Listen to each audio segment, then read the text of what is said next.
আমার ঘরে একজন লোক আছে, হ্যাঁ কইছিলাম যে আমার একটু ঘুরতে লয়ে যাও, কত কেনাকাটা করছি।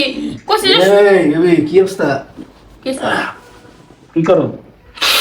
হ্যাঁ, ঘোড়ার ঘাস কাটি। তুমি তো আমার কইছিলা যে 14 ফেব্রুয়ারিতে তোমাকে কোথায় ঘুরতে নিয়ে যাবো। তোমার জন্য কালকে স্পেশাল জায়গা বুকিং করছি, তোমার নিয়ে কালকে ট্যুর দিব। ট্যুর রেডি হও, যাও। কেনাকাটা করছি, ওকে থাকি সারা। তুমি সকাল সকাল পরে রেডি থাকবা, আমরা ডাইরেক্ট ট্যুরে চলে যাবো, ঠিক আছে? তুমি যদি আরেকবার চাপা মারছো না, তোমার খবর আছে।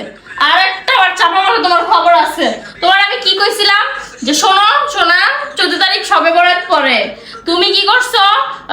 আমি বলছিলাম আগে ঘুরতে লয়ে যাও, কারণ সবে বরাত তুমি তো ভালো করেই জানো যে আমি সবে বরাতই পালন করবো, আমি কোনো ভ্যালেন্টাইন ডে পালন করব না। তোমার বলছে আগে ঘুরতে নিয়ে যাও, তুমি আমার আগে নিয়ে গেলা না।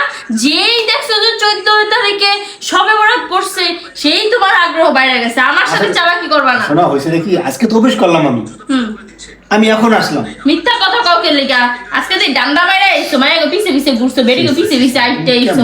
আজকে কোনো কাজ ছিল না। কইছে আজকে ঘুরতে লয়ে যাইতে, আজকে সবাই ঘুরতে গেছে, আমার তুমি ঘুরতে লয়ে যাও না। আমি তোমারে কালকে ঘুরতে লয়ে যাব। কালকে সবে বরাত, তুমি কইলো আমি ঘুরতে যাব না। সবে বরাত পালন করবা তো কি করব?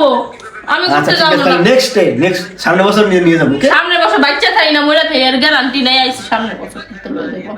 তুই আমার কালকার পরের দিন হয়ে যাবে। আচ্ছা ঠিক আছে, বাসায় রাখলে নিয়ে যাবো। খুশি? তোর জন্মের বাসায় দিব না।